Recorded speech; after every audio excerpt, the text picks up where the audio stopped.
Even as a child, bisexual identifying Lester Patinga, 19 years old from Las Piñas City, preferred non-masculine stuff from playing with dolls to being dressed up as a girl. Simula pagkabata po talaga, nakahiligan ko na po yung mga laruan na pambabae, and then may mga, yung ninang ko po kasi and yung iniiwanan po sa akin ng mama ko po is palagi po akong binibisan.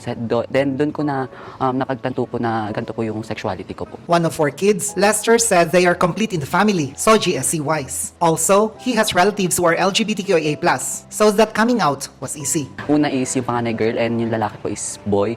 And yung pangalawa po is tomboy po, lesbian. And ako po, bunso po is gay or bisexual. Normal na lang po kasi may yung panganay po na sa amin magpipinsan is gay din po. Bali, 4 po kaming may ganitong sexuality po sa family po namin. And may mga pinsan po akong babae is lesbian din po. Kumbaga may open po kami sa family po. The community is not as accepting, however. Nung elementary po, medyo feminine po kasi ako gumalaw talaga nung elementary ako. Then, yung mga lalaki pong kaklase ko is binubuli po ako because of my sexuality po. Lester knows that there are people, including LGBTQIA+, who doubt the very existence of bisexuality. But they should not decide for bisexual people, according to Lester.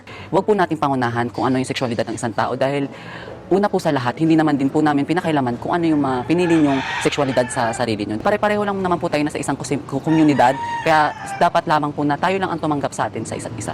Lester already had jowa before, and he believes that looking for a partner as a bisexual person is not hard, at least for the beautiful and the moneyed. Yung grade 7 po ako, high school po ako, meron din po ako naging relationship na babae din po. Bale, sa dalawang babae po yung naging karelasyon ko po, and then yung mga sumunod na po is puro katulad ko po. Kung good looking ka naman po, hindi naman po ganun kahirap kasi madami ka pong nakikilala or madaming lumalapit po sa'yo. Kusan lumalapit po sa'yo. Pero kung hindi po hindi po prepared yung looks nila sa gusto nila po is hindi mahirap po talaga maghanap. And need po talaga ng budget kapag papasok ka sa isang relasyon. Kasi ang relasyon po hindi po ganun yun kadali para pasukin po. For Lester, haters of LGBTQIA+ people should just accept that we are also human. Pare-pareho po tayong ginawa ng Diyos. Pantay-pantay po tayong ginawa ng Diyos. Kaya wala pong dahilan para hindi nyo po kami tanggapin sa mundo. And for younger LGBTQIA+ persons, Lester said they should learn self-acceptance first. Huwag po kayong mahiya na tanggapin ang sarili nyo. Maging bukal kayo sa sarili nyo. Tanggapin nyo kahit anumang pagsubok o diskriminasyon na maranasan nyo sa buhay nyo. Sarili at sarili pa rin natin ang tatanggap sa atin at wala nang iba po.